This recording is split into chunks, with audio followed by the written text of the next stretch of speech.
Assalamu alaikum wa rahmatullahi wa barakatuh. Chers abonnés, ainsi qu'à ceux qui ne sont pas encore abonnés, je vous recommande de vous abonner tout d'abord et d'activer la cloche de notification afin de recevoir constamment des nouvelles vidéos. La dernière fois, on avait parlé de la sorcellerie et la stérilité. Aujourd'hui, on va parler des 4 symptômes de la sorcellerie. Comment savoir qu'on est atteint par une sorcellerie? Premièrement, on a des blocages. Tout ce qu'on veut faire dans la vie, ça n'avance pas. On fait tout pour avancer dans notre vie et puis on ne trouve pas des résultats favorables. Deuxièmement, on va avoir des problèmes de santé anormaux. Troisièmement, vous allez avoir les cas de dépression, la folie, de dépression jusqu'à ce que ça va à la folie. Et quatrièmement, on a les cauchemars. Maintenant, on va un peu détailler les symptômes de la sorcellerie. Bref, le monde où on vit actuellement, c'est un monde où la sorcellerie est tellement répandue. Parlant des blocages, vous allez trouver, il y a des blocages, certaines personnes, des blocages dans les études, les blocages dans des problèmes d'enfantement, les blocages au niveau de son travail, etc.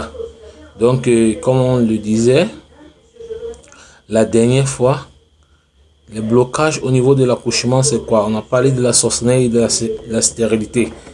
Vous allez trouver un couple, ils vont se marier et puis pendant qu'ils l'ont période, ils veulent avoir des enfants, ça crée des problèmes du côté familial, de tous les côtés en fait.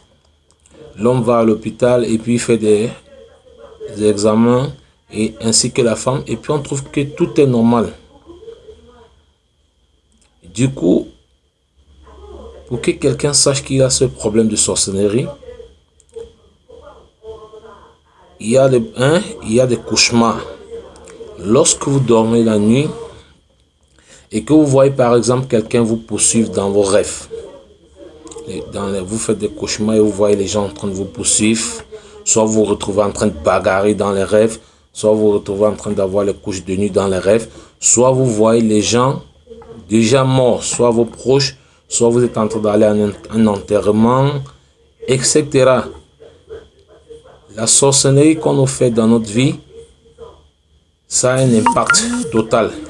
Vous allez trouver, quand on fait la sorcellerie à quelqu'un, ça se reflète sur lui dans sa vie, dans ses rêves.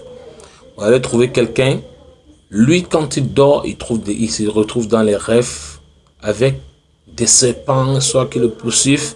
Et on va rappeler, Allah subhanahu wa ta'ala, il nous a rappelé et nous fait comprendre que la sorcellerie, ça existe vraiment. Quand Allah dit dans la sourate Falaq, wa min shari nafasati fil uqad, contre ceux qui soufflent sur les nœuds.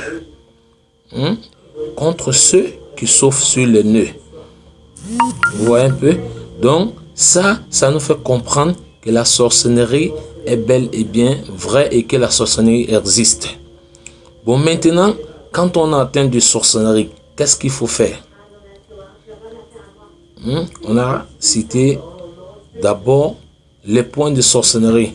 En fait, tant que la sorcellerie est dans le corps de l'homme et qu'il n'a pas traité, c'est répétitif. Tout ce qu'il va vouloir faire, ça va toujours l'empêcher d'avancer selon ce sur quoi on lui a fait la sorcellerie. Vous voyez?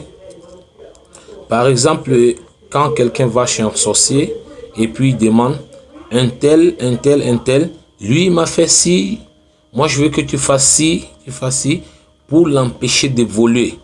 Souvent, les personnes font la jalousie, ils nous envient, et puis, à la fin, ils se retrouvent chez les sorciers et les charlatans, afin de nous faire la sorcellerie, pour que nous ne puissions pas avancer.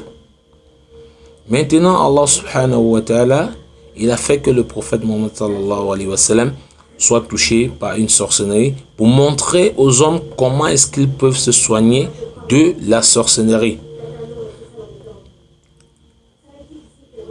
pour ceux qui ne savent pas, qui n'ont pas mémorisé beaucoup de versets, bien qu'ils ne connaissent pas les versets qu'on va citer, on va lire sur l'eau la Fatiha ou la Ruqya simplifiée. On va lire la Fatiha 21 fois. Pour ceux qui ont mémorisé, qui connaissent beaucoup du Coran, après avoir lu la Fatiha, on va lire Ayat al-Kursi, et puis on va lire sur l'eau Falaq Nas, les 3 derniers sourates, et puis on a ajouté les versets de Moussa. Les versets de Moussa, on va les retrouver dans sourate Taha, de verset 68 à 70, où Allah il dit comment il détruit la sorcellerie et la ruse des sorciers. Deuxièmement, on va les trouver dans sourate A1, les autres versions, on va les trouver dans sourate Araf, verset 117 à 122.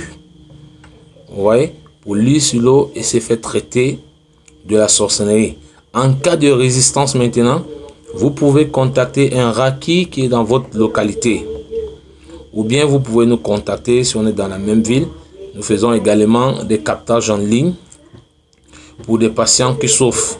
Et nous avons des patients qui ont des témoignages. Nous avons des témoignages des patients qu'on a dû travailler avec eux. Mashallah, alhamdulillah, ils ont trouvé la guérison par la grâce d'Allah. Inch'Allah, ça sera tout pour aujourd'hui. Mais avant de terminer, je vais en ajouter quelque chose.